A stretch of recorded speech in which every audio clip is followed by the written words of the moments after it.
Bueno, pues yo creo que vamos a comenzar, ¿verdad? Vale. Bueno, pues muy buenas tardes a todos y todas. Me llamo Josefina Carboneras y soy la vicesecretaria del Colegio Oficial de Psicología de la Comunidad Valenciana. Y esta tarde estoy aquí, bueno, pues para presentar la webinar Aportaciones de la neuropsicología pediátrica en los trastornos del neurodesarrollo, enfermedades neurológicas y enfermedades genéticas en la infancia y adolescencia. Para ello tengo aquí a doña Lorena Rodríguez González. Bienvenida, Lorena.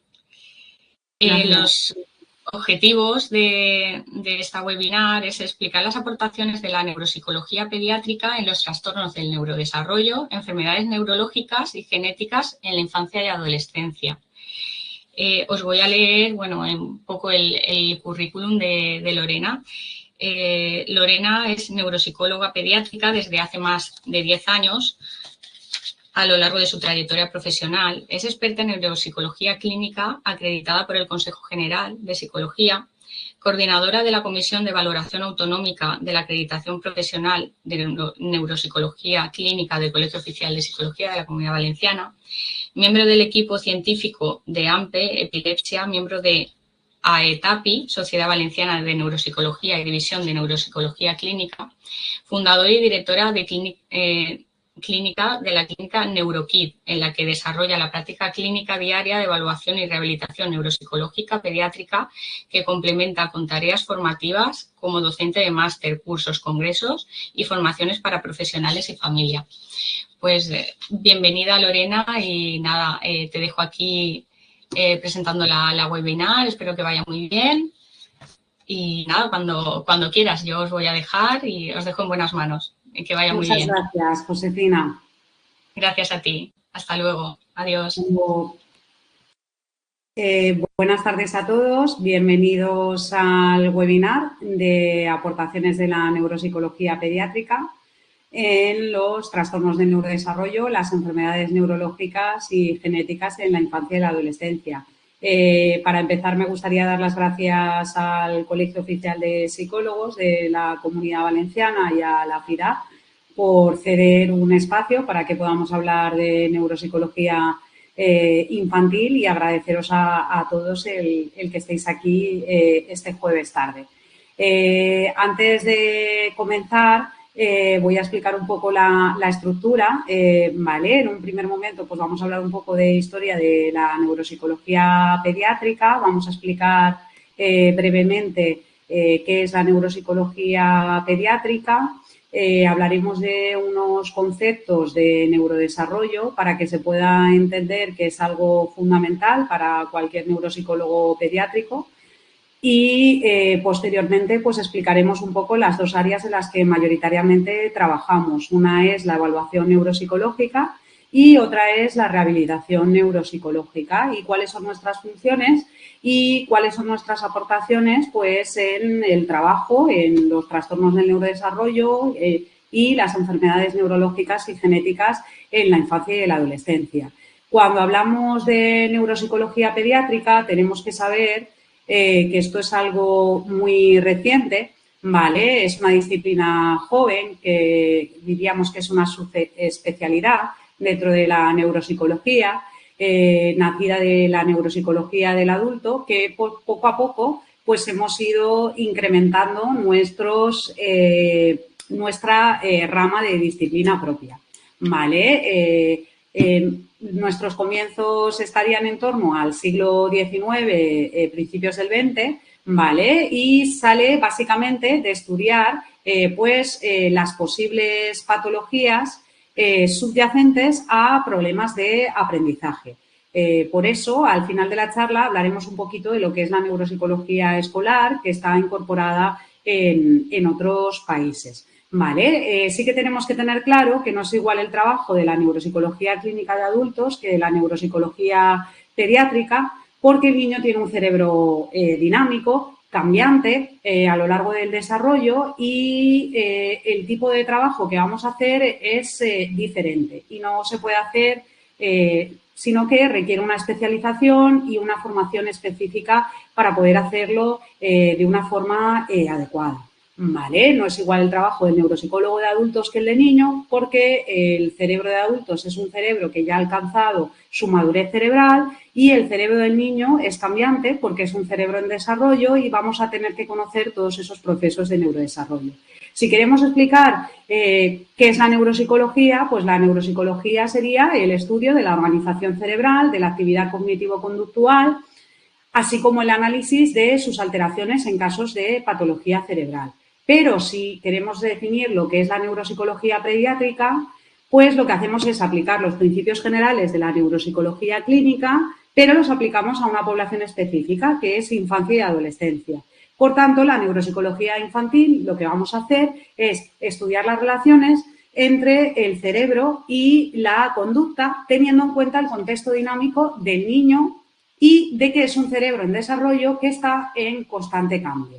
¿Vale? Cuando vamos a trabajar con niños tenemos que, a diferencia del trabajo con adultos, tener en cuenta que vamos a trabajar con un niño que está en desarrollo, que estas características van a ir cambiando a lo largo del desarrollo y entonces es algo móvil, ¿vale? Y que va a tener cambios muy rápidos, a veces en algunas etapas del desarrollo van a ser más lentos, pero en general van a ser muy rápidos, tanto a nivel cognitivo como social como físico, durante 2 décadas de su vida. Normalmente, según el estudio que tomemos, se dice que la madurez cerebral se alcanza en torno a los 21 años. ¿Vale? Como estamos hablando de una especialidad en niños, los neuropsicólogos tenemos que estar especialmente formados en lo que es el desarrollo cerebral. Tenemos que tener claros una serie de conceptos. Lo primero es que el desarrollo del cerebro empieza en la etapa embrionaria de gestación y por eso cuando construimos la historia del desarrollo hacemos muchas preguntas y hacemos una entrevista muy larga porque queremos conocer la historia del desarrollo del cerebro del niño que vamos a evaluar desde que la mamá se quedó embarazada, porque ahí es cuando empieza el desarrollo. Y a veces, pues simplemente los no cuidados prenatales, como por ejemplo puede ser el consumo de tóxicos como el alcohol, pues nos pueden dar lugar a algunos trastornos del neurodesarrollo, como por ejemplo los trastornos del espectro alcohólico fetal. Y tenemos que conocer en qué condiciones ha estado el cerebro del niño que vamos a evaluar. Tenemos que saber que los bebés nacen con más neuronas de las que necesitan y que se van a producir una cosa que llamamos la poda sináptica, que lo que hace es que elimina aquellas conexiones neuronales que no son funcionales, ¿vale? Para quedarse con aquellas que tienen una utilidad y un soporte a nivel funcional. Que a lo largo de la vida se van a producir 3 podas sinápticas, una en torno a los 2 años, otra en la adolescencia y otra en la senectud, y que una mayor... Y si no se produce bien esa poda sináptica, por una serie de factores que afectan al desarrollo cerebral y que os explicaremos posteriormente, pues el cerebro de ese niño, las sinapsis van a tener más densidad y entonces van a tener un peor funcionamiento cognitivo porque no se ha producido bien esa poda, no se han eliminado las conexiones sinápticas que no son funcionales. Tenemos que saber que este proceso de poda sináptica obedece a una secuencia temporal diferente en función de cada estructura anatómica del cerebro y conocer que las regiones prefrontales son las últimas en las que se va a producir esta poda sináptica. Cuando hablamos del cerebro de un niño, como hemos dicho que es cambiante, tenemos que tener en cuenta todos los factores que van a afectar al desarrollo cerebral y tenemos que saber que el contexto es uno de ellos y vamos a tener que tener en cuenta el contexto. Como podéis ver en la diapositiva, el tener un entorno enriquecido va a hacer que incluso a nivel anatómico se incremente tanto el número de neuronas como el número de células gliales, como la longitud de las dendritas, como la densidad de las sinapsis y un entorno enriquecido pues hará que ese niño tenga un funcionamiento cerebral probablemente más óptimo. ¿Vale? Tenemos que saber que el entorno va a influir en la expresión del fenotipo y que hay una cosa que tenemos que tener en cuenta, que es la epigenética, quiero decir, que es como el puente entre el genoma y el entorno y que da lugar a un lenguaje bioquímico mediante el cual el entorno se comunica con los genes y modifica el fenotipo del niño que nos vamos a encontrar. ¿Vale? Cuando estamos hablando de este fenotipo tenemos que tener en cuenta que hay unas ventanas temporales durante las cuales la experiencia y la interacción genética-ambiente va a producir un mayor efecto en el desarrollo.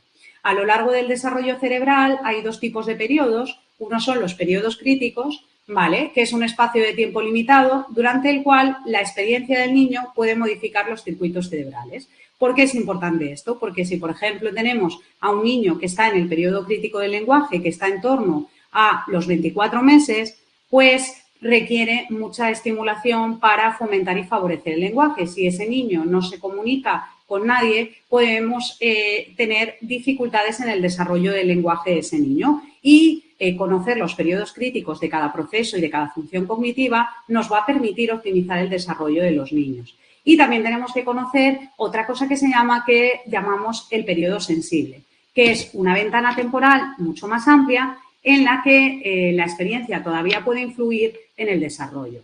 Nosotros, como neuropsicólogos, conocemos y estudiamos los procesos de desarrollo cerebral como neuropsicólogos pediátricos para poder aprovechar al máximo esos periodos críticos y sensibles y conseguir el mayor desarrollo o el mejor funcionamiento óptimo de ese niño o de ese adolescente. Entonces, diríamos, resumiendo, que el desarrollo del sistema nervioso central se puede ver afectado, por un lado, por los factores genéticos y, por otro lado, por los factores ambientales. Y cuando hagamos esa evaluación neuropsicológica y esa historia de desarrollo que vamos a explicar posteriormente, vamos a tener que monitorizar, por un lado, la parte genética, haciendo una buena historia clínica y derivando a los especialistas cuando haya indicadores de alerta. Y, por otro lado, vamos a tener que conocer todos esos factores ambientales, como pueden ser tóxicos en el embarazo, enfermedades maternas, la nutrición, la falta o no de una figura de apego estable, que también va a afectar al desarrollo cerebral, y todos aquellos factores de riesgo psicosocial. Vamos a tener en cuenta, a la hora de hacer la historia clínica, si el niño ha tenido factores de riesgo sensorial o visual. ¿Cuáles son esos factores de riesgo sensorial o visual? Pues que el niño haya tenido o haya necesitado una ventilación mecánica prolongada, que haya sido un gran prematuro, que haya tenido un bajo peso por debajo de 1,500, que haya padecido hidrocefalia, que haya tenido infecciones congénitas del sistema nervioso central, que haya tenido una patología craneal detectada o que haya sufrido un proceso de asfixia. ¿Vale? ¿Cuáles van a ser los factores de riesgo sensorial auditivo?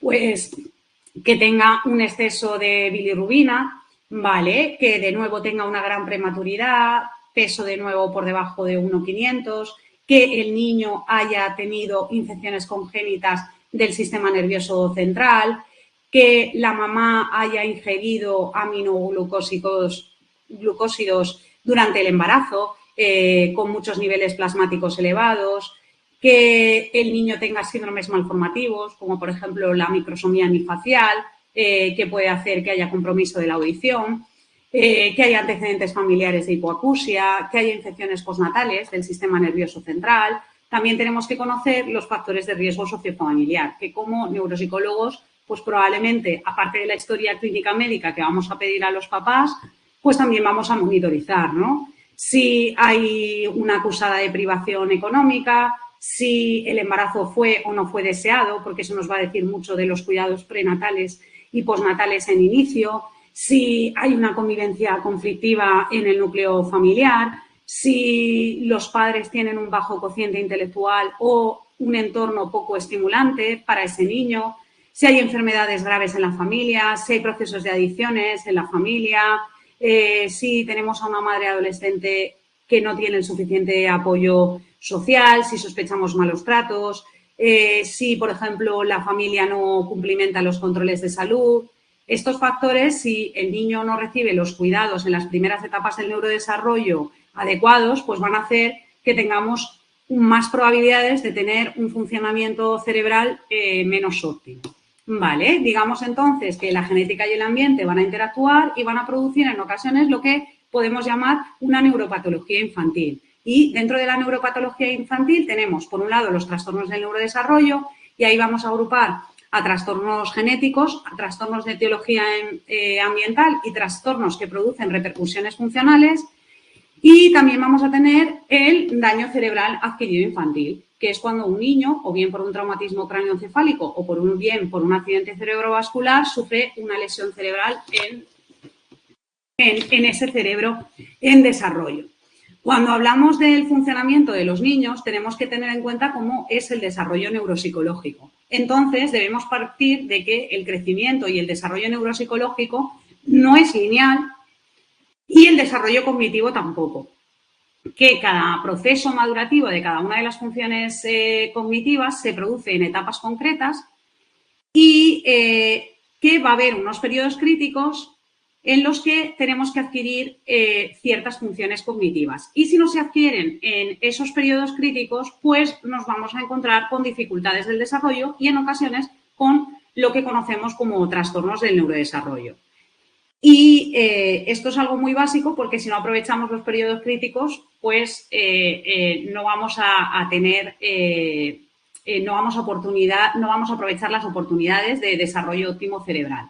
Vale, tenemos que saber que las áreas de asociación del cerebro superiores maduran después de las sensoriomotoras, ¿vale? Y que las que primero maduran son las áreas cerebrales sensoriales motoras. Por eso, lo que primero se monitoriza en los niños es el desarrollo motor. Después, lo siguiente en que se monitoriza en los niños, ¿qué va a ser? Porque empieza su periodo crítico, pues será el desarrollo del lenguaje y posteriormente iremos incorporando pues, el desarrollo del resto de procesos cognitivos, como la atención, las funciones ejecutivas, la cognición social. Pero sí que tenemos que saber que primero empezamos por el área sensorial y motora y luego las áreas de asociación maduran después y la maduración cerebral termina en las áreas prefrontales con el desarrollo y maduración de las funciones ejecutivas. Y como vamos a evaluar a un niño, tenemos que conocer cómo maduran y cómo son ese proceso de desarrollo, porque es un cerebro cambiante, no es un cerebro como el del adulto. En el estudio de Gotay y colaboradores, en imagen podéis ver cómo el desarrollo de la sustancia gris en la corteza nos indica cómo es la secuencia de maduración funcional. En un primer momento hay un incremento de la sustancia gris, más tarde hay una reducción que se explica por la poda sináptica y esto se combina con procesos de mielinización, de poda dendrítica, de cambios en la densidad neuronal, glial y vascular en diferentes láminas corticales. En definitiva, es un conjunto de procesos que se dan simultáneamente para que se puedan producir las funciones cognitivas superiores. Tenemos que saber que cuando hablamos de neuropsicología pediátrica estamos hablando de que trabajamos hasta los 21 años de edad, porque ahí es cuando termina la madurez cerebral. Muchas veces, cuando la gente oye la palabra de neuropsicología, a veces se desconoce y otras pues se piensan que solo se trabaja con niños hasta los 6 años y no es así, porque el cerebro termina de madurar a los 21 años. Por eso los neuropsicólogos infantiles o pediátricos trabajamos hasta los 21 años de edad, porque ahí es cuando termina aproximadamente, según el estudio que cojamos, la madurez cerebral. Y intentamos especializarnos en aprovechar la plasticidad cerebral y estos periodos críticos y desarrollos que hemos explicado. Como somos neuropsicólogos pediátricos, pues trabajamos con los trastornos habituales en la infancia y algunos de ellos son los trastornos del neurodesarrollo. Si utilizamos una clasificación amplia de los trastornos del neurodesarrollo, pues dentro de los trastornos del neurodesarrollo tenemos algunas alteraciones genéticas, algunos síndromes genéticos muy conocidos, como el síndrome de Down, otros no tanto, como por ejemplo el síndrome de Cornelia-Lange o el síndrome de Williams.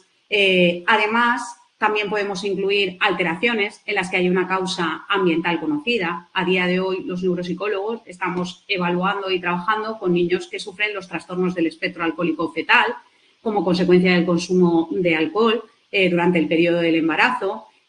También tenemos a niños con contaminación de metales pesados que luego desarrollan trastornos del neurodesarrollo. Y luego también abarcamos dentro de lo que son los trastornos del neurodesarrollo alteraciones que son de etiología multifactorial, porque influyen los diferentes factores del neurodesarrollo y nos dan lugar a aquellos trastornos que clasifican en el DSM-5, como puede ser pues, la discapacidad intelectual o trastorno del desarrollo intelectual, el trastorno de la comunicación, trastornos del lenguaje, trastornos motores, trastornos de aprendizaje, trastorno del espectro autista, trastornos de déficit atencional, con hiperactividad, el TDAH. Y es posible, además, que puedan coexistir diferentes trastornos del neurodesarrollo simultáneamente. En ocasiones, algunos niños, además, presentan varios y existe comorbilidad. Hay que intentar, en la medida de lo posible, si un trastorno engloba todas las alteraciones que nos encontramos en un niño, solo le vamos a poner la etiqueta diagnóstica de ese trastorno del neurodesarrollo, pero en ocasiones pueden englobar varios, ¿vale? Pongamos a un niño que, por ejemplo, tiene una alteración genética, por ejemplo, vamos a hablar del síndrome de Klinefelter, que suelen tener alteraciones tanto de lenguaje como de atención y funciones ejecutivas. Y en muchos casos, a veces en estos síndromes, algunos tienen un CI límite y otros tienen un CI dentro de la normalidad y tienen habitualmente a veces 2 trastornos del neurodesarrollo. Y conviven ambos. Por un lado está el trastorno del lenguaje y por otro lado también tienen un trastorno por déficit de atención e hiperactividad. Y esto es algo que puede confluir. Cuando hablamos de neuropsicología pediátrica, pues entonces, como os estoy explicando, estamos estableciendo la relación entre el cerebro y el contexto dinámico del desarrollo, teniendo en cuenta la etapa de desarrollo en la que se encuentra ese niño con el que vamos a hacer o una evaluación o una rehabilitación. En consecuencia, tengo que saber que conocer el desarrollo de las estructuras cerebrales, tengo que conocer los efectos que puede producir un daño cerebral en los niños, tengo que conocer la naturaleza y la persistencia de los trastornos dependientes de la relación entre los sistemas neurológicos disfuncionales y los sistemas que el niño tiene intactos y la vulnerabilidad del cerebro a condiciones tanto genéticas como ambientales. Somos una subespecialidad, la neuropsicología pediátrica dentro de la neuropsicología clínica. ¿Por qué somos una subespecialidad? Porque el cerebro del niño está en una constante evolución, madurando y cambiando. Mientras que en el cerebro adulto esos cambios son más lentos y van en una dirección muy diferente y muy opuesta a la del niño. Además, tenemos que saber que cuando se producen alteraciones cerebrales en los niños, a diferencia del adulto, suelen ser generalizadas y no es tan fácil tener una localización anatómica precisa. También, además, a esto le acompaña que el desarrollo del cerebro del niño va de abajo a arriba y una lesión impide el desarrollo, una lesión, por ejemplo, un niño que tenga un ictus, un traumatismo cráneoencefálico, una malformación a nivel anatómico con la que nazca, pues una lesión en las primeras etapas de vida va a producir una afectación generalizada y algunas de esas consecuencias no se van a ver inicialmente y se van a ver según el niño va teniendo que cumplir hitos del desarrollo. ¿Por qué? Porque el desarrollo del niño va de abajo arriba y una lesión en etapas tempranas va a impedir procesos de organización y de funciones cognitivas superiores a largo plazo. ¿Vale? El niño tiene que ser visto dentro del contexto en el que está y por eso es muy importante en neuropsicología hacer una buena historia clínica, porque si se nos escapan factores, a lo mejor no podemos hacer un buen diagnóstico diferencial. Y conocer, además del contexto, pues todas las técnicas de rehabilitación que están basadas en la evidencia científica para poder optimizar las funciones cognitivas del niño. Por eso, Anderson y colaboradores, que son un referente en neuropsicología pediátrica, hablan de 3 dimensiones, ¿vale? Hablan de que cuando trabajamos las relaciones del niño en ese contexto en desarrollo dinámico, tenemos que tener en cuenta 3 dimensiones en neuropsicología infantil. La dimensión neurológica, la dimensión cognitiva y la dimensión psicosocial. La dimensión neurológica, ¿qué es lo que vamos a evaluar y tener en cuenta? Pues vamos a tener en cuenta todos los procesos de maduración, teniendo en cuenta estos principios de neurodesarrollo que os he explicado anteriormente, que son los que van a fundamentar el desarrollo intelectual y global de ese niño que vamos a encontrarnos en la consulta o en el cole o en la práctica clínica diaria. Por otro lado, vamos a tener en cuenta la dimensión cognitiva. ¿Qué es lo que vamos a hacer? Vamos a estudiar cómo ese niño está adquiriendo la percepción visual, la percepción verbal, la atención, el lenguaje, las funciones ejecutivas, la memoria verbal, la memoria visual, la visopercepción, la visoconstrucción y algo que no se tiene tan en cuenta, pero que hay que monitorizar y que es igual de importante, que es el desarrollo de la cognición social. ¿Vale? Y además de eso, vamos a tener en cuenta la dimensión psicosocial y vamos a intentar dar una visión global teniendo en cuenta la interacción del niño con el ambiente familiar, social y cultural. Entonces, el neuropsicólogo siempre va a estar pediátrico en constante comunicación con familia y con cole y con todos los profesionales que intervengan con ese niño, porque si no, no vamos a abarcar las 3 dimensiones que tenemos que abarcar para poder hacer una buena práctica profesional. La evaluación neuropsicológica lo que va a permitir es conocer cómo están las funciones cognitivas, conductuales, emocionales y si están alteradas como consecuencia o bien de una alteración funcional o bien de una alteración estructural del sistema nervioso central. Este autor afirma que la evaluación neuropsicológica nos permite establecer el funcionamiento inicial, la línea base de ese niño para diseñar, para luego poder seguir la evolución del desarrollo de ese niño y pautar además necesidades de intervención, medidas de ayuda para ayudar a ese niño a que sea autónomo y a que tenga la mayor calidad de vida posible. De ahí la importancia de hacer una buena evaluación neuropsicológica. Cuando hablamos de evaluación neuropsicológica, no hablamos de una evaluación psicológica, porque el neuropsicólogo, aunque pasa pruebas de psicología y algunas de neuropsicología, no simplemente pasa las pruebas y ya está, sino que lo que hacemos es interpretar los resultados, no solo la cantidad, sino los procesos cognitivos subyacentes. Voy a poner un ejemplo para que se me entienda. Imaginaros que estoy pasando una prueba de lenguaje, como por ejemplo el Peabody, y el niño pues tiene que señalar o indicar, yo digo una palabra, hay 4 imágenes y el niño tiene que identificar el dibujo que representa esa imagen. Un niño puede fallar y hacer mal esa prueba y no necesariamente porque tenga afectado el lenguaje y la parte semántica del lenguaje, que es lo que evalúa esta prueba. Puede hacerla mal porque a lo mejor simplemente el niño no presta atención y señala aleatoriamente y ni siquiera ha mirado los 4 dibujos. Y el resultado de esa prueba no va a ser óptimo, pero no porque tenga afectado el lenguaje, sino porque tiene dificultades en atención y en funciones ejecutivas. De ahí que el neuropsicólogo, aunque pase pruebas neuropsicológicas y psicológicas, es el profesional que va a analizar no solo el resultado, sino el proceso, teniendo en cuenta las 3 dimensiones, la neurológica, la cognitiva y la psicosocial, para a partir de ahí poder hacer un buen diagnóstico diferencial. ¿Por qué es necesaria una evaluación neuropsicológica? Porque gracias a la evaluación neuropsicológica podemos identificar los déficits cognitivos, conductuales y emocionales, en ocasiones derivados de lesiones cerebrales, como puede ser un tumor, un traumatismo craneoencefálico, en otras ocasiones por enfermedades neurológicas que pueden producir lesiones cerebrales. Pensar en la epilepsia resistente a los fármacos, que en ocasiones conlleva un daño cerebral asociado.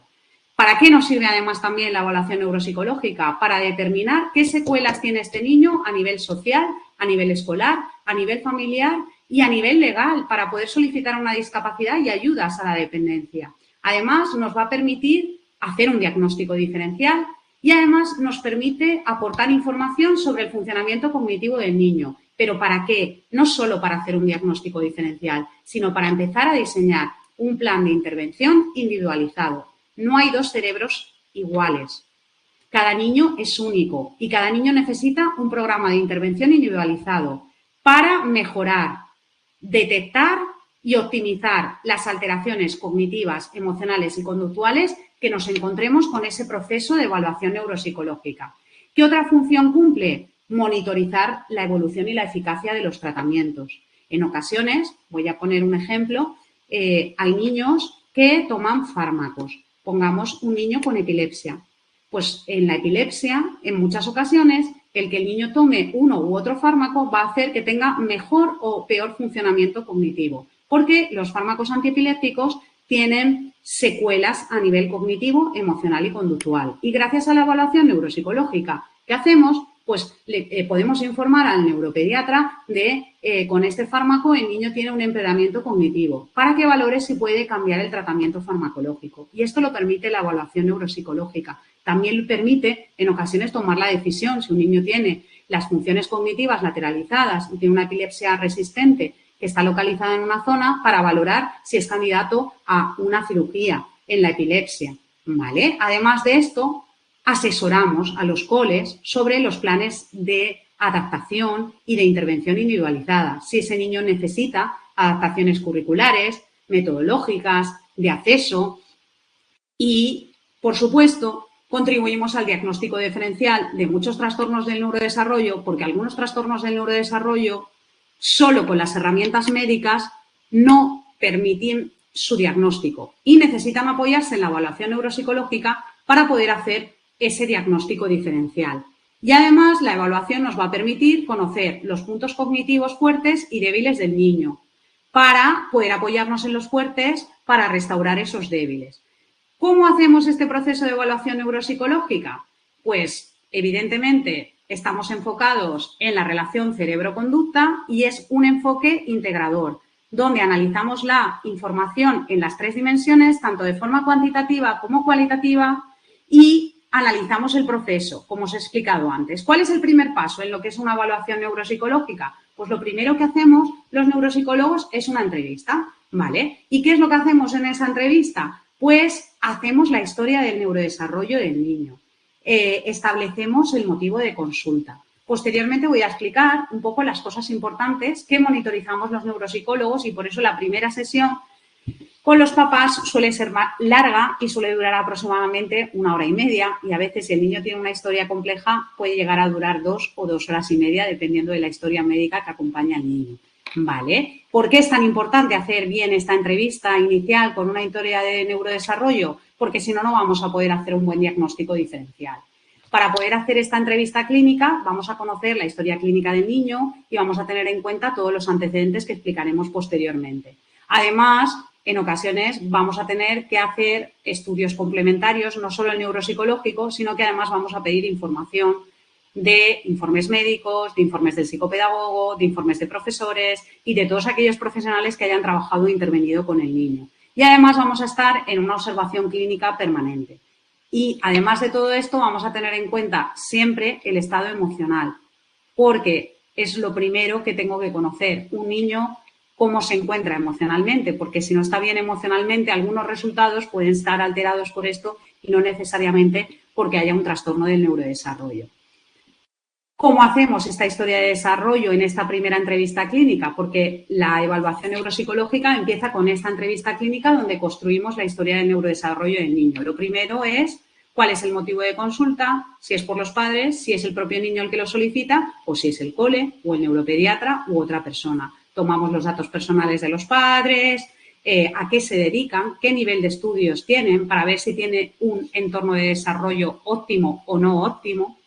Y preguntamos por los antecedentes de los padres, si ellos han tenido dificultades en el desarrollo del lenguaje, de la atención, de la memoria, de las funciones ejecutivas, si tuvieron dislexia, si repitieron curso. Vamos a componer lo que se llama el genograma familiar para saber qué roles tienen y qué relación generacional hay y cuáles son las expectativas que tienen los agentes de crianza con el niño. Vamos a ver cómo fue la baja maternal y la baja paternal para conocer y monitorizar el apego del niño, porque si hay un trastorno del apego, esto va a alterar el neurodesarrollo del niño. Vamos a ver el nivel de estudios de los cuidadores principales, si no pudo estar con los padres. Vamos a preguntar por la relación con los hermanos, las normas de funcionamiento familiar, a qué pensamos que se va a dedicar o puede llegar a ser de mayor para conocer las expectativas. Vamos a analizar los antecedentes académicos, vamos a preguntar si fue a guardería, si no fue a guardería, si en algún momento alguien a lo largo del desarrollo en la guardería detectaron alguna dificultad o se informaron de algo, si ha cambiado de cole, por qué motivo, cuántos cambios de cole, si ha repetido cursos, si en el cole le hacen adaptaciones, si en el cole lleva recursos, si tiene dificultades en los procesos específicos de aprendizaje, bien sea en lectura, en escritura, en matemáticas, en comprensión, si está escolarizado en educación especial, cuándo se hizo ese dictamen, informe de ese dictamen. Vamos a preguntar por los antecedentes logopédicos, si recibe apoyo de logopedia en el cole, no, si hay informes, por los antecedentes motores. ¿Cómo preguntamos los antecedentes motores? Pues en la entrevista vamos a preguntar los hitos del desarrollo. He dicho que lo primero que se desarrolla son las áreas sensoriomotoras. Generalmente, si las áreas sensoriomotoras no se desarrollan bien, luego van a alterarse el resto de procesos de desarrollo del niño. Entonces, vamos a preguntar si ha gateado, si en qué momento empezó a andar, si tiene torpeza motora. Vamos a preguntar por antecedentes psicológicos en la familia, si hay enfermedades o trastornos de salud mental graves. Vamos a preguntar el tratamiento farmacológico que ha tenido, si ha estado hospitalizado. Como aquí podéis ver en la imagen, pues tenemos una tablita, ¿no? Cada uno lo hace a su manera, no todos lo hacemos igual, los compis neuropsicólogos, cada maestrillo tenemos nuestro librillo, pero vamos monitorizando todo esto, ¿no? Si ha gateado, si no ha gateado. Vamos a monitorizar, porque el neuropsicólogo evalúa la dimensión psicosocial y la tiene en cuenta si ha habido eventos vitales estresantes, si hay una enfermedad en el núcleo familiar, si hay muchos cambios de domicilio, si hay un cambio de colegio, si hay alguna muerte reciente de la familia que haya podido afectar, si ha habido un proceso de adopción y en ese proceso de adopción el niño ha sufrido algún abuso. Los niños que sufren malos tratos en la infancia suelen tener muchas alteraciones del neurodesarrollo y esto tenemos que tenerlo en cuenta. Y también vamos a preguntar por todos los antecedentes médicos y familiares. Además de eso, vamos a preguntar por los antecedentes de salud del niño, si le han revisado la vista y la audición, los neuropsicólogos, si no hay una revisión de vista y audición actualizada, nos esperamos a que esté antes de evaluar, porque las pruebas tenemos que estar seguros de que el niño ve y oye bien, porque si no vamos a extraer conclusiones que no son adecuadas. Vamos a preguntar si ha estado hospitalizado, si ha tenido alguna enfermedad grave, si ha necesitado alguna cirugía. Por ejemplo, pensar en los niños que tienen otitis frecuentes y los operan de drenajes, pues muchos de estos niños a veces tienen dificultades y retrasos en el lenguaje como consecuencia de esto. Vamos a preguntar si ya tiene reconocida una discapacidad, en el caso de la que la tenga, de qué grado, si es sensorial, física, motora, si lleva tratamiento farmacológico para tener en cuenta los efectos secundarios del fármaco. Y vamos a ir teniendo en cuenta todas estas cuestiones.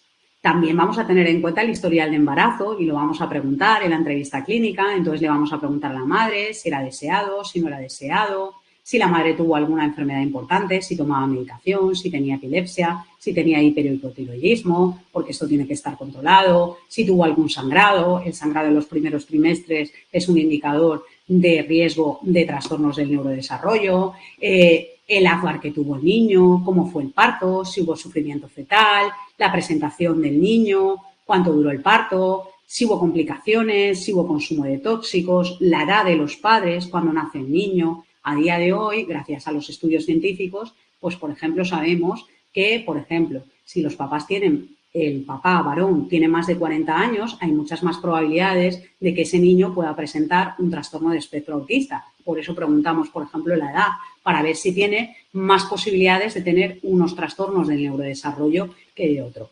Por eso hacemos una entrevista muy larga. También monitorizamos en esa entrevista la cognición social. Preguntamos si el niño sonreía de bebé, si respondía al nombre, si mira a los demás, si tiene intereses repetitivos, si aletea, si tiene juego simbólico, para ver si hay indicadores de alerta en el desarrollo de la cognición social que nos pueden informar sobre el tipo de trastorno que nos vamos a encontrar. Hacemos una historia clínica muy detallada. Preguntamos por el desarrollo del lenguaje y vamos preguntando todos los hitos del lenguaje. Si se calmaba o no con la voz de la madre, si respondía al nombre, si no respondía, si balbuceaba, si tenía rutinas verbales, si no las tenía. Y vamos monitorizando todos los hitos del neurodesarrollo a lo largo de la entrevista clínica. A veces los papás no lo recuerdan, pero generalmente no lo recuerdan con detalle en tiempo, pero si ha habido algún problema sí que suelen identificar, pues sí, tardó mucho en hablar, tenía 3 años y solo decía 4 palabras. Esto sí lo suelen identificar. En base a esta historia y a esta entrevista clínica que hacemos a los papás, pues, ¿qué hacemos? Hacemos una cosa que nosotros llamamos la monitorización de las señales de alerta. Entonces, después nos quedamos solo con el niño antes de empezar a evaluar y jugamos con él. Y entonces observamos, primero, si dirige la atención, si el niño no dirige la atención, si salta de un estímulo a otro, si tiene dificultad en reconocer los colores, si tiene dificultad en reconocer números, si no puede terminar el juego con nosotros. ¿Para qué? Para saber cómo está la atención y luego poder hacer la selección de pruebas. Después monitorizamos la memoria de trabajo. Compruebo si puede repetir palabras y cuántas palabras puede repetir, si puede repetir frases y de cuántos span atencional, cuántos elementos puede repetir a nivel verbal y luego a nivel visual. Pues le enseño una cosa o varias cosas en imagen, luego lo retiro y le pregunto por aquello que le había enseñado inmediatamente para ver si tiene bien la memoria de trabajo visual y poder ver qué pruebas o no pruebas le puedo pasar. Además de esto, miro si el niño tiene inhibición verbal, si puede respetar el turno de conversación, si me interrumpe constantemente, pues es un niño que tiene dificultades en la inhibición verbal y que ya veo que voy a tener que intentar ser breve para que pueda acotar las instrucciones verbales de la prueba, si tiene inhibición motora, si puede estar quieto, si no puede estar quieto, si voy a tener que hacer descansos, porque algo que tenemos que tener claro es que el trabajo con niños requiere ser flexible y adaptarse a ese niño que está. No hay 2 niños iguales y tenemos que adaptarnos al niño que tenemos al lado. Si el niño necesita moverse, pues tendremos que dejarle moverse, porque si no, algunos resultados de la evaluación no van a ser muy fiables y objetivos si no nos adaptamos a las necesidades de ese niño. Vamos a ver si tiene fluidez verbal, vocabulario, si evita avalar y con estas tablitas pues vamos haciendo un screening del tipo de pruebas que le vamos a poder aplicar. También monitorizamos sus relaciones sociales y también las conductas. Observamos si el niño tiene tics, si rechina los dientes, si se chupa el dedo, si se balancea, si se mece, si hace estereotipias motoras y monitorizamos indicadores de alerta. ¿Vale? Les preguntamos a los padres, pero si el niño es mayor también les preguntamos por el tema del sueño. ¿Vale? Con lo cual hacemos una historia clínica muy desarrollada teniendo en cuenta esas tres dimensiones, la neurológica, la cognitiva y la psicosocial. ¿Para qué? Porque es lo que hacemos después de esta historia clínica tan extensa donde monitorizamos todo. Formulamos lo que llamamos hipótesis clínica, además de observar la conducta del padre. Y a partir de ahí ya decidimos qué pruebas y qué evaluación podemos empezar a pasar a ese niño. ¿Vale? En el proceso de evaluación neuropsicológica infantil, pues como os acabo de explicar, está la anamnesis, que es este proceso junto con la historia clínica del desarrollo, luego las pruebas médicas, la observación del niño y aplicamos las pruebas cognitivas y conductuales y emocionales para poder hacer el croquis del niño. Y esta evaluación se aplica antes de intervenir, posteriormente a intervenir y como un proceso de seguimiento. Cuando evaluamos, ahora ya hemos hecho la hipótesis clínica de este niño y entonces, ¿qué nos diferencia respecto a un psicólogo infantil? Que no solo tenemos en cuenta el resultado, sino los procesos, ¿vale? Que son los que nos van a permitir hacer una interpretación y un diagnóstico diferencial. Si voy a evaluar la psicomotricidad de un niño, voy a tener en cuenta lo primero, ¿cómo tiene la memoria de trabajo verbal o visual? Porque según cómo tenga la memoria de trabajo visual, va a poder seguir o no las instrucciones que le pido. ¿Cómo está la visopercepción? Porque si está afectada, va a haber pruebas de psicomotricidad que no va a poder pasar. ¿Cómo está la lateralidad? Y cómo está la coordinación bimanual. Pero voy a tener en cuenta tres procesos cognitivos previos. ¿Por qué? Para hacer ese análisis del proceso y no solo del resultado. Cuando un niño falla una prueba de psicomotricidad, no necesariamente tiene que ser porque tenga un problema motor. A lo mejor simplemente no ha seguido la instrucción, porque tiene un spam de memoria de trabajo muy bajo, o a lo mejor no integra bien la información visoperceptiva y no es tanto un problema motor, sino un problema de integración visoperceptiva, ¿de acuerdo? Y esto es lo que diferencia la evaluación neuropsicológica, ¿vale? Imaginaros que voy a evaluar la memoria. Antes de pasar una prueba de memoria verbal, yo tengo que saber cómo tiene ese niño la atención, tanto la selectiva como la sostenida. Si la selectiva está alterada, no va a haber curva de aprendizaje. Y no voy a poder evaluar la memoria verbal, porque si el niño no aprende las palabras, ¿cómo las va a memorizar si ni siquiera se las ha aprendido? Y no puedo decir si le paso una prueba de memoria a ese niño que tiene tan mal la atención, que no tiene atención selectiva, que tiene mal la memoria. No, en este momento no puedo evaluar su memoria. Tiene mal la atención selectiva, no se produce un aprendizaje, con lo cual no puedo evaluar en este momento la memoria porque tiene tan afectada la atención que no realiza el aprendizaje para que después pueda valorar la memoria verbal de forma objetiva. Estas cosas son las que tenemos en cuenta. Tenemos que tener en cuenta también su memoria de trabajo audioverbal y también el lenguaje para poder interpretar esa prueba de memoria verbal o de memoria visual en el siguiente caso, ¿no? Voy a mirar en función de cómo está la atención de ese niño, de cómo está la memoria de trabajo visual, de cómo está la visopercepción, de cómo está la coordinación motora y cómo está el lenguaje. A partir de ahí es cuando voy a poder interpretar esos resultados que el niño obtiene de memoria visual. ¿Por qué? Porque el cerebro trabaja en red y que un niño haga mal una prueba de memoria no quiere decir expresamente que tenga mal la memoria. ¿Por qué puede hacer mal esa prueba de memoria? Porque está afectada la atención o porque está afectada la visopercepción o porque está afectada la memoria de trabajo y no necesariamente porque tenga mal la memoria. Con la atención exactamente igual, pues si voy a evaluar una prueba específica de atención voy a tener en cuenta otros subprocesos cognitivos, voy a tener en cuenta la memoria de trabajo, voy a tener en cuenta la velocidad de procesamiento, voy a tener en cuenta la coordinación bimanual y voy a tener el lenguaje para analizar no solo la cantidad sino el proceso para poder establecer. Y en cognición social, ¿qué voy a tener en cuenta si voy a evaluar la cognición social del niño? ¿Cómo está el desarrollo de funciones ejecutivas y de lenguaje? Porque si no está bien el desarrollo de funciones ejecutivas y lenguajes, las pruebas de cognición social, algunas no las va a poder hacer bien, porque tengo que tener un mínimo de funcionamiento de funciones ejecutivas y lenguajes para que pueda entender esas pruebas. La conclusión es que la evaluación neuropsicológica en neuropsicología pediátrica es un proceso que requiere formación especializada. ¿Por qué? Porque evaluamos todos los dominios cognitivos e integramos la información cuantitativa y cualitativa. Evaluamos el cociente intelectual. En esa anamnesis clínica ya vemos si yo puedo pasar un WIPS o un WISI o si sospecho que el niño, por ese screening que hacemos al principio tan detallado, tiene una discapacidad intelectual, me tengo que ir a pasar un VAS porque sospecho de discapacidad intelectual y el WIS no discrimina bien en una discapacidad intelectual moderada, solo en leves, por ejemplo. ¿Vale? Vamos a evaluar todos los procesos cognitivos, pues vamos a tener en cuenta el cociente intelectual, la atención, el lenguaje, las funciones ejecutivas, la memoria, la visopercepción, la visoconstrucción, la cognición social, la psicomotricidad y los aprendizajes escolares, porque trabajamos con niños que están en el cole y en el cole pasan la mayor parte del tiempo y es algo en lo que también intervenimos los neuropsicólogos pediátricos. Y lo hacemos teniendo en cuenta el resultado, pero también los procesos, para poder hacer un diagnóstico diferencial. Además de esto, recogemos información con inventarios de conducta del contexto del menor y además aplicamos pruebas de calidad de vida. Voy a poner un ejemplo. Imaginaos que tengo a un niño con epilepsia, acaba de debutar con una epilepsia.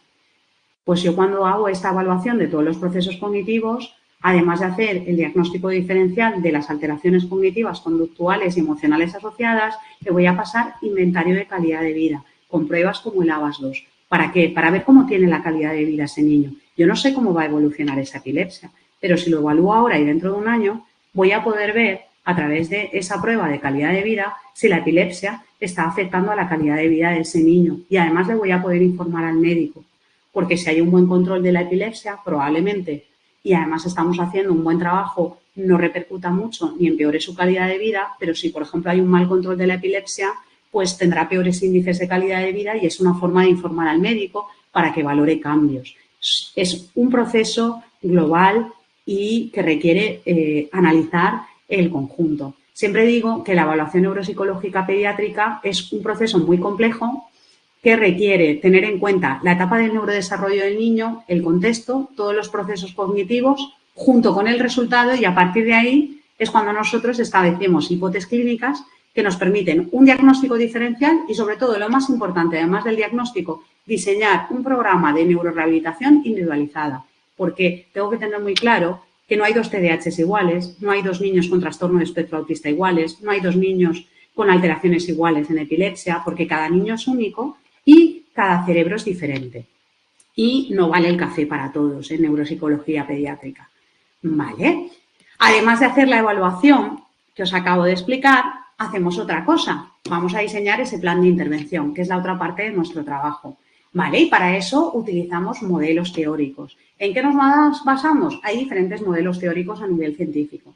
Nosotros solemos utilizar el modelo sistémico de neuropsicología del desarrollo de Holmes, que integra los conceptos teóricos de desarrollo, de psicología, de neuropsicología y neurociencia. Pero nos basamos siempre en modelos científicos.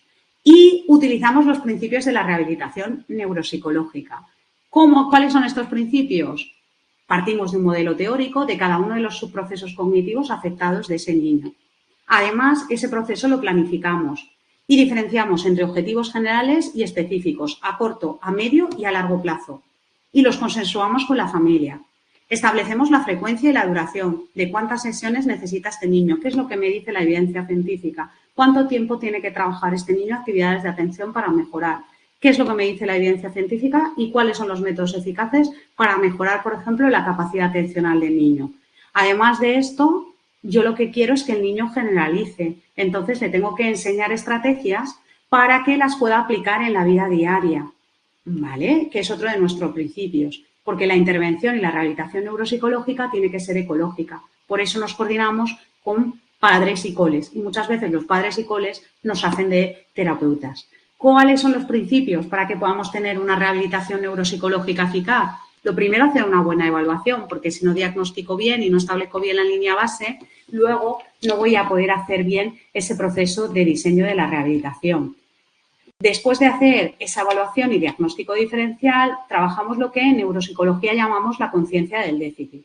Porque aunque los niños son niños, tienen que conocer qué es lo que les pasa y por qué tienen que hacer estas actividades, estos juegos, estas fichas o estas estrategias que les enseñamos. Muchas veces, cuando son niños pequeños, no les hablamos de la etiqueta, pero sí que les hablamos de sus dificultades. Por ejemplo, un niño que tiene epilepsia, pues hablamos de las crisis y utilizamos cuentos, como por ejemplo los cuentos de la doctora Smeyes. Por ejemplo, un niño que tiene problemas de atención, pues utilizamos un cuento con un personaje y en lugar de decirle que tiene TDAH, pues hablamos de sus dificultades de atención y cómo le vamos a enseñar estrategias para que se concentre mejor. Porque aunque es un niño, los niños necesitan saber qué es lo que les pasa y por qué y para qué hacen las actividades.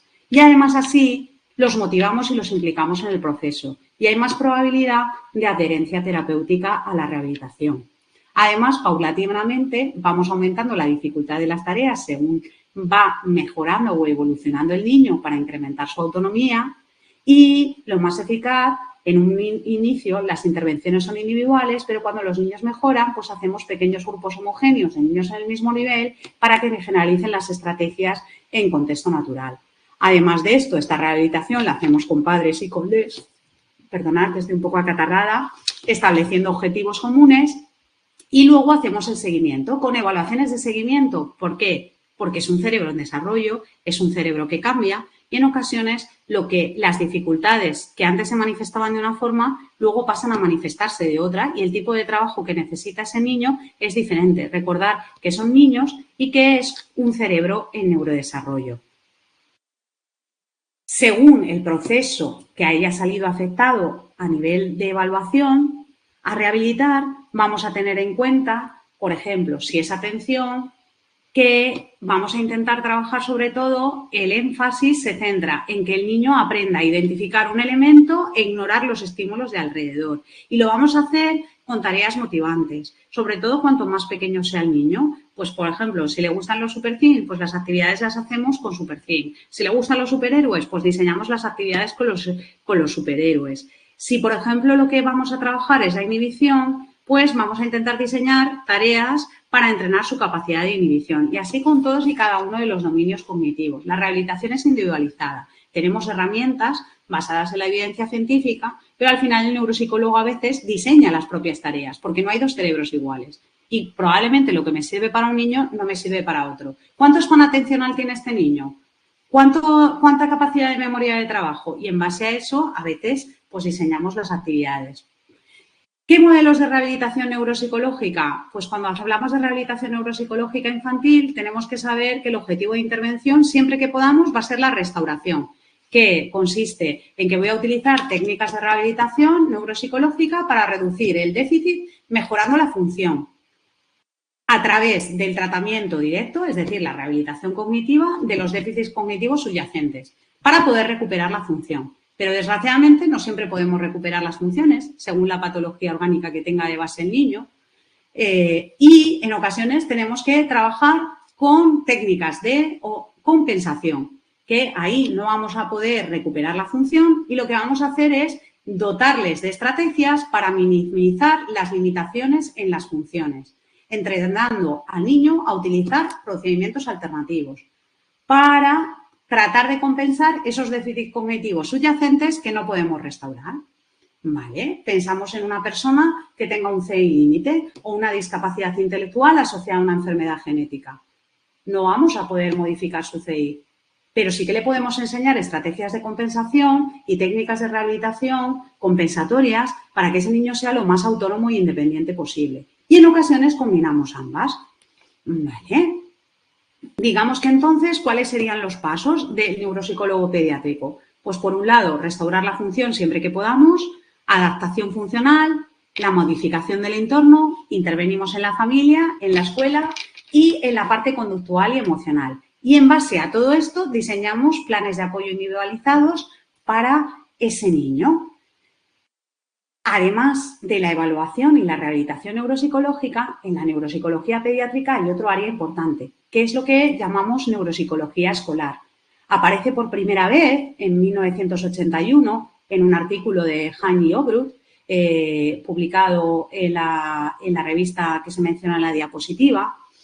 Y la neuropsicología escolar es una neuropsicología es un área específica dentro de la neuropsicología pediátrica que lo que hace es estudiar la interacción entre el cerebro y la conducta, pero en el contexto escolar. ¿Para qué? Para desarrollar estrategias para mejorar esos aprendizajes de los niños. ¿Y cuál es su objetivo? Facilitar los aprendizajes para que ese niño pueda aprender. ¿Cuáles serían las funciones del neuropsicólogo escolar? Proporcionar servicios de evaluación e intervención neuropsicológica en las escuelas. Esto no sucede en España, pero sí sucede en otros países. Ayudar a interpretar las exploraciones médicas complementarias. Integrar la investigación cerebral en la infancia y las afectaciones del neurodesarrollo en la práctica evolutiva.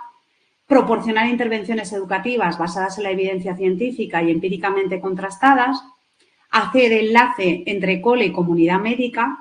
Como en España no hay neuropsicólogos escolares, pues en ocasiones los neuropsicólogos pediátricos hacemos de escolares y estamos en medio de la comunidad médica y del cole, ¿vale? A veces hacemos los contenidos adaptados para ese niño junto con el equipo psicopedagógico y además damos pautas psicoeducativas y en ocasiones incluso orientamos sobre el tipo de educación o escolarización que requiere ese niño.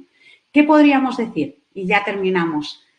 Pues que la neuropsicología pediátrica es una subespecialidad dentro de una especialización sanitaria, que es la neuropsicología clínica, que es necesaria para, sobre todo, para garantizar la calidad de vida de niños y adolescentes que tienen o bien trastornos de neurodesarrollo o enfermedades neurológicas y genéticas en infancia y adolescencia. ¿Y por qué es necesario que se instaure nuestra especialidad? Porque tenemos que estar en los sistemas de salud pública. Porque mientras seamos un recurso privado, muchos niños no van a poder acceder a esto. ¿Vale? Además, ¿qué podemos decir? Que la rehabilitación neuropsicológica pediátrica, gracias al diseño de planes de apoyo individualizados, a la restauración y la compensación de las funciones cognitivas, conductuales y emocionales subyacentes afectadas en cada caso o en cada niño, es un proceso que va a permitir mejorar o conseguir la autonomía de los niños y adolescentes en los trastornos del neurodesarrollo, en las enfermedades neurológicas y en las enfermedades genéticas en la infancia. De ahí la importancia de que estemos en servicios públicos. Y además contribuimos al diagnóstico diferencial de fenotipos cognitivos y conductuales que con herramientas médicas no tienen la información suficiente para poder hacer ese diagnóstico diferencial. Junto con que gracias a la evaluación y a la rehabilitación podemos ver la eficacia no solo de los tratamientos y de la rehabilitación neuropsicológica, sino a veces de los tratamientos médicos, como he explicado anteriormente. Muchas gracias a todos por vuestra atención y espero haber aportado. No sé si alguien tiene alguna pregunta o queréis comentar algo. Ahora es el momento. Podéis preguntar todo lo que necesitéis. Aquí estamos para, si alguien tiene alguna pregunta, que por ahí alguien dice que tiene una pregunta, aquí estamos. Me hacen pregunta. Primero voy a ir por orden, ¿vale? Mirando el chat. Yo no tengo ningún inconveniente en que el colegio a aquellas personas interesadas envíe la presentación, escribe al colegio, porque yo no tengo ningún inconveniente en compartir el trabajo y el conocimiento. El conocimiento, al menos por mi parte, lo comparto siempre. Así que, María Jesús, no hay ningún inconveniente en que a través del colegio, o si no, me puedes escribir al correo del centro y yo te envío la presentación sin ningún problema. ¿Vale? Vamos siguiendo el orden de preguntas. Vale, y veo por ahí que había alguien que quería... Vanessa pregunta si podría recomendar una buena formación en neuropsicología infantil. Me pones en una situación comprometida porque este es un webinar público. Hay muchas formaciones en neuropsicología pediátrica, no hay tantas, pero así a bote pronto, la formación de la Universidad Autónoma de Barcelona, el máster de neuropsicología infantil de allí, es un máster altamente recomendable, Vanessa. Rosa María me pregunta qué opinión tengo sobre el ADIR.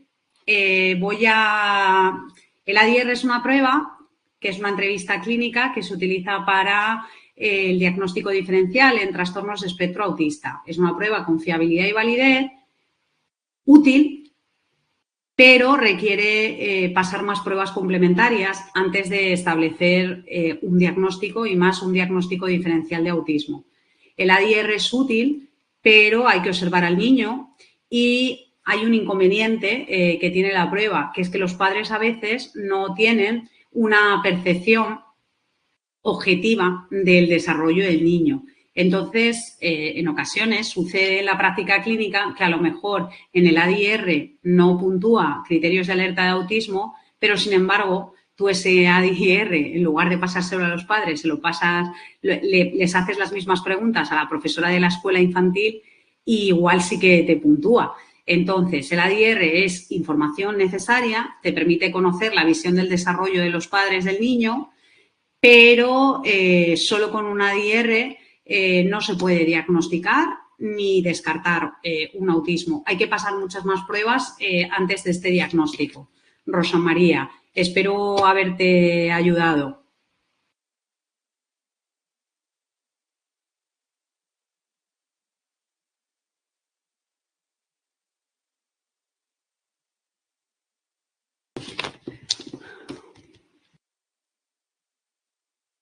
Gracias, Vicente, por tus palabras y no sé si hay alguna pregunta más. Voy mirando el chat. He recomendado, hay varias formaciones. A mí personalmente la que más me gusta es la que os acabo de decir, de la Universidad Autónoma de Barcelona. Son compañeras del Hospital Sant Jou de Déu. Es un máster, para mí, opinión personal y profesional, para mí ahora mismo el más recomendable. ¿Vale? Noelia pregunta, en caso de tener un niño afectado y ser necesario establecer objetivos, ¿qué hacemos si no se pueden pasar evaluaciones? Noelia, siempre algún tipo de prueba podemos pasar y si no podemos hacer ese screening clínico. Hay pruebas específicas para discapacidad moderada o severa. Es mucho más difícil de evaluar, pero algunas pruebas sí que se pueden pasar, ¿vale? Y para no podemos establecer objetivos, bajo mi punto de vista técnico y profesional, sin hacer una evaluación. Quiero decir, hay que hacer una evaluación, aunque sea cualitativa. Si no puedo pasar pruebas objetivas porque el nivel de afectación es muy severo, en la presentación he compartido una tabla que utilizamos en el centro para hacer un buen screening, ¿vale? Y al menos hacer esa evaluación cualitativa para poder establecer un primer objetivo de trabajo y trabajar para luego intentar pasar pruebas objetivas. Pero generalmente alguna prueba objetiva se puede pasar. Lo que pasa es que hay que tener mucha formación técnica para conocer todas las pruebas y poder pasar pruebas para niños con afectación moderada y severa. Tania me pregunta, ¿cuál sería la mejor prueba para valorar el desarrollo de niños con TEA? Tania, no hay mejor prueba, ¿vale? Para valorar el A2 es la prueba que se suele utilizar para el diagnóstico de autismo, pero para evaluar el desarrollo de niños con TEA hay que evaluar todas las áreas del desarrollo, como he explicado. Quiero decir, no hay una prueba, son muchas. Cuando evaluamos a un niño no solo le paso pruebas específicas del área de cognición social, le paso pruebas de todas las áreas del desarrollo y para poder hacer una buena evaluación del desarrollo utilizo múltiples pruebas, no solo una, no hay una prueba. Todas las pruebas nos aportan información y son útiles. Las elijo en base a la evidencia científica, a la fiabilidad y a la validez y adaptándome al proceso de desarrollo y a la etapa del desarrollo que está en el niño. Pero no hay una única prueba. Evaluamos todas las áreas del cerebro. Entonces, para evaluar el desarrollo de niños con TEA, evaluamos todas las áreas del cerebro y las monitorizamos a lo largo del tiempo. Espero haberte contestado.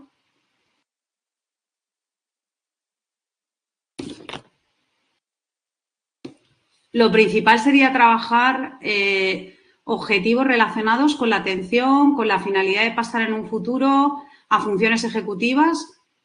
Evidentemente, si un niño no tiene un mínimo nivel de atención selectiva, no va a desarrollar bien las funciones ejecutivas, Noelia. Y lo primero que trabajaríamos, efectivamente, sería técnicas de rehabilitación o bien de restauración o bien de compensación para que desarrolle la atención. Rafael pregunta, ¿cuáles son las herramientas y técnicas más efectivas para la evaluación cognitiva y emocional?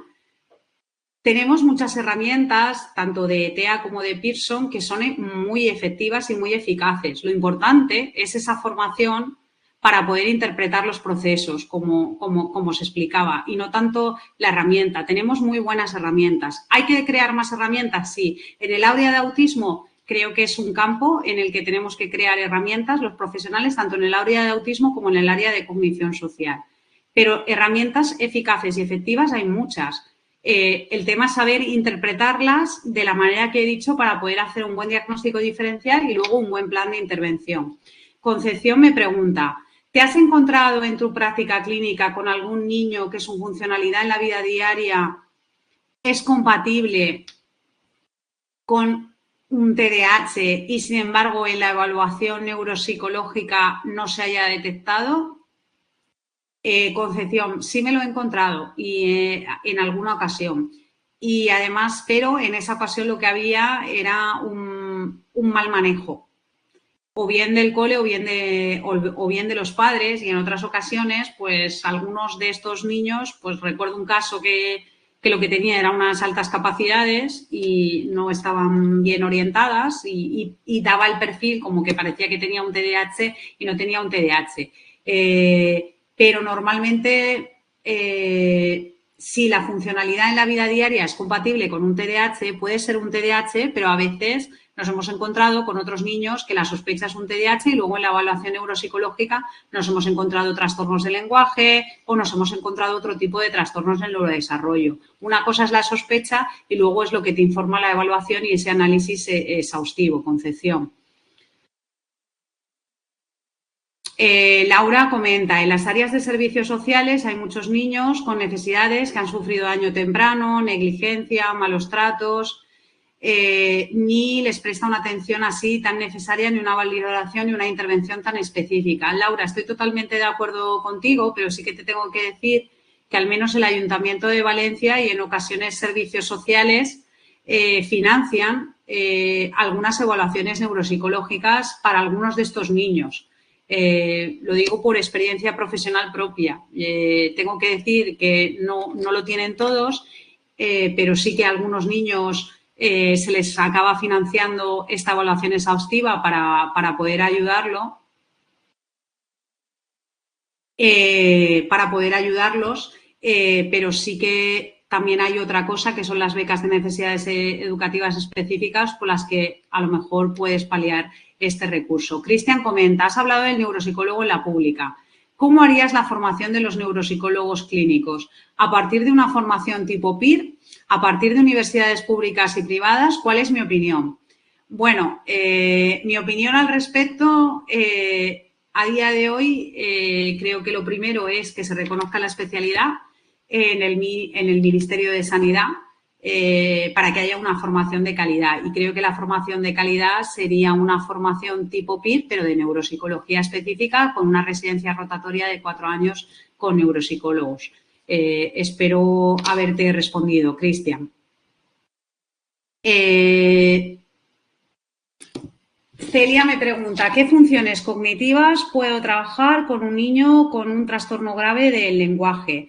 Pues a nivel de funciones cognitivas, normalmente los niños con trastorno del lenguaje, una de las funciones cognitivas que suelen tener afectadas es la memoria de trabajo verbal.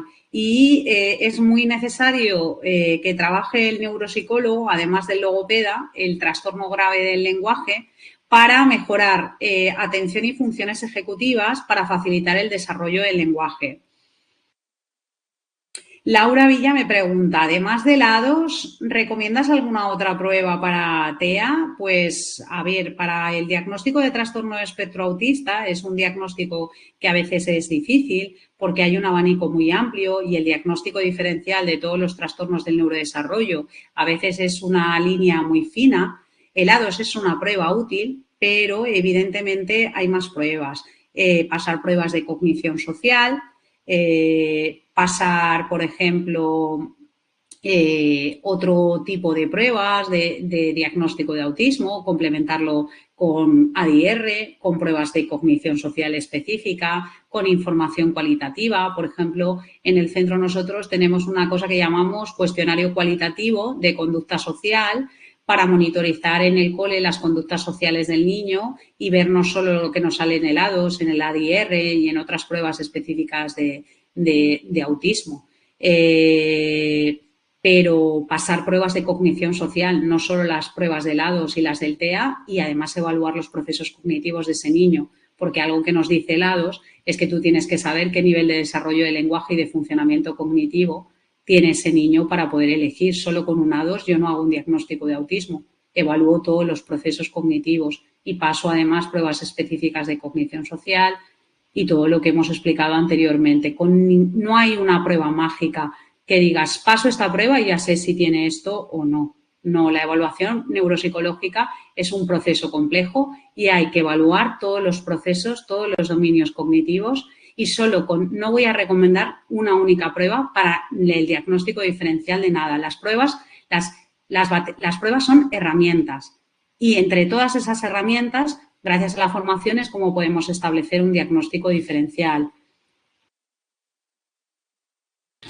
Ana me pregunta, en la presentación has hablado de la monitorización previa del niño antes de la evaluación objetiva. Para realizar esa monitorización, ¿en qué te basas? Por ejemplo, si quiero ver su capacidad de denominación, ¿usas cualquier objeto de tu entorno? ¿Usas algún material? Pues, por ejemplo, primero veo el lenguaje espontáneo que tiene el niño, si tiene o no interacción, enseño una lámina para ver que me la pueda explicar. Y a través del juego, en muchas ocasiones, monitorizamos cognitivamente. ¿Vale? Ana, no paso una prueba específica, pero sí que tengo juegos y materiales específicos para hacer esta monitorización cognitiva previa. Estela me pregunta, ¿tienes algún modelo con los hitos a conseguir por edades que creas que es bastante completo en las áreas de desarrollo? Sí, evidentemente.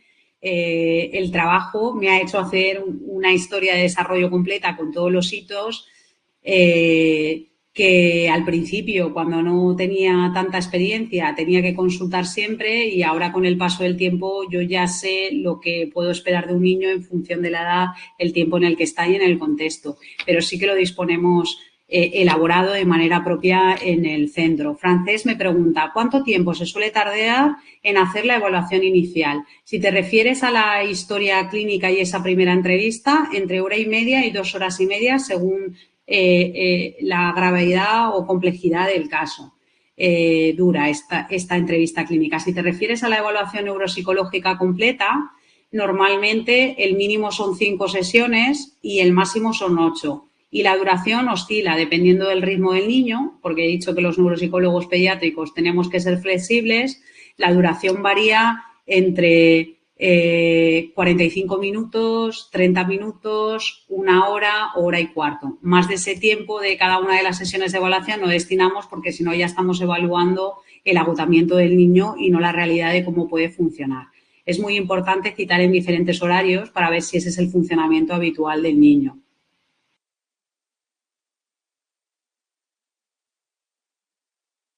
Rafael me pregunta, ¿no crees que se diagnostica a veces diagnósticos sin llegar muy prematuramente y sin muchas evidencias y se les medica demasiado fuerte? Considero que en España hay una medicalización excesiva de los niños, lo comparto totalmente, y que muchas veces directamente se medica sin previamente intervenir y trabajar, pero considero que esto sucede porque los psicólogos, ya no los neuropsicólogos, sino los psicólogos, tenemos que estar de manera mucho más frecuente en los sistemas de salud pública y escolar para que no haya tanta medicalización y todos los niños y familias tengan acceso al recurso tanto del psicólogo como del neuropsicólogo, Rafael. Me pregunta Concepción, ¿qué opinas del tratamiento farmacológico en niños con TDAH? Opino que es algo eficaz, pero que hay que aplicar siguiendo los criterios de la guía NICE. Pues si es un niño de etapa primaria, no es el tratamiento de primera elección. Si es un niño de 12 años, es el tratamiento de primera elección. No es una opinión. Creo que en el tratamiento y en la intervención en niños con trastornos del neurodesarrollo, enfermedades neurológicas y genéticas, hay que seguir los criterios de la evidencia científica. Y para el TDAH, pues lo adecuado es mirar la guía NICE, ver la edad de ese niño y a partir de ahí decidir, ¿es el tratamiento farmacológico en este caso el tratamiento de primera elección? ¿Qué me dice la evidencia científica? El tratamiento farmacológico es algo eficaz según el caso, el niño y el tiempo. Vale, Cristian Marín me pregunta, ¿cómo evaluarías a una mujer con trastorno de espectro autista adulta? Tengo una chica en consulta con este perfil y me resulta dificilísimo. Como he explicado, cuando evalúas, tienes que evaluar todos los procesos. Evidentemente, pues tendrás que pasar pruebas específicas de autismo, como el ADOS, tendrás que pasar pruebas de estado emocional y tendrás también que evaluar ese perfil cognitivo. Es una evaluación compleja y extensa. Cuando vamos a hacer una evaluación o un diagnóstico diferencial de autismo, siempre se requieren más sesiones, pero nosotros siempre evaluamos todos los procesos cognitivos y más para un diagnóstico de autismo. ¿Podrías recomendar algún juego o material específico para trabajar la atención e inhibición en adolescentes con TDAH? Hay unas plataformas, no puedo hacer publicidad, de rehabilitación virtual que les suelen gustar bastantes y hay materiales con evidencia científica. Evangelina, si me envías un correo electrónico, te paso referencias concretas. Creo que ya no hay más preguntas y que poco a poco, no sé si alguien tiene alguna última pregunta. Veo que algunas personas están escribiendo. Daros las gracias a todos. Espero que os hayamos podido aportar algo, los neuropsicólogos. Muchas gracias por vuestro tiempo y por vuestra atención y muchas gracias al colegio por dar un espacio a la neuropsicología pediátrica. Buenas tardes y muchas gracias a todos.